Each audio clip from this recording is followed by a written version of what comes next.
खबर ने social media और खबरिया चैनलों पर तहलका मचा दिया है। शीश महल वाली मैडम, जिनके बारे में दावा किया गया कि उन्होंने 24 एयर कंडीशनर्स, जी हां 24 एयर कंडीशनर्स और 80 पंखों की मांग रखी है। इस मांग को लेकर राजनीतिक गलियारों में भी हलचल तेज हो गई है। विपक्ष ने इसे शाही ठाट कहा तो समर्थकों ने इसे बेबुनियाद प्रोपेगेंडा बताया। लेकिन सच्चाई क्या है?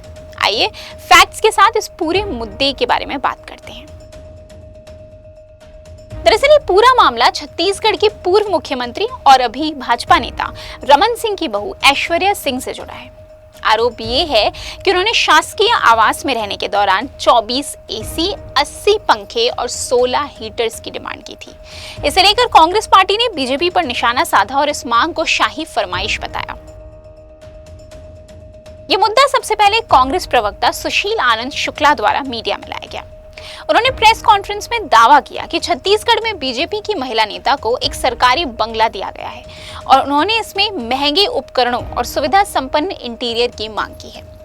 उन्होंने व्यंग करते हुए कहा कि ये तो शीश महल बनाना चाहती हैं। 24 एसी, 80 पंखे, 16 हीटर्स, 10 गीजर्स, क्या ये जनता के पैसे का दुरुपयोग नहीं है?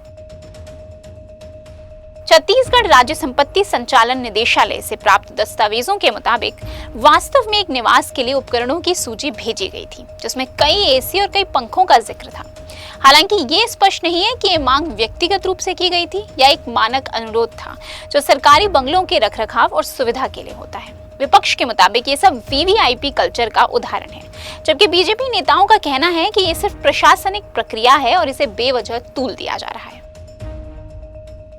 बीजेपी की ओर से जवाब में कहा गया कि कांग्रेस मुद्दों से भटकाने के लिए ऐसे सस्ते हथकंडे अपना रही है।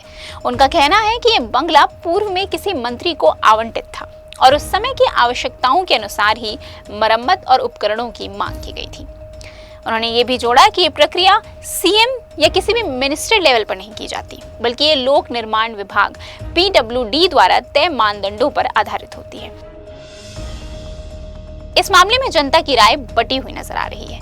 सोशल मीडिया पर कुछ लोग ऐश्वर्या सिंह को शीश महल वाली मैडम कहकर ट्रोल कर रहे हैं, तो कुछ इसे महिला नेताओं के खिलाफ एक सोची समझी साजिश बता रहे हैं। कई सिटीजन्स ने तो ये भी सवाल उठाया कि जब आम आदमी को बिजली बिल भरने में मुश्किल हो रही है, तब क्या नेताओं को इतनी सुविधाएं देना सही है? इस पूरे मामले में सच्चाई कहीं ना कहीं राजनीति के शोर में दब रही है।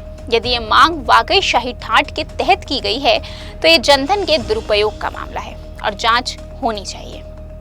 लेकिन अगर ये प्रशासनिक प्रक्रिया का हिस्सा है तो इसे बेवजह मुद्दा बनाकर राजनीतिक लाभ उठाना भी बेहद गलत है।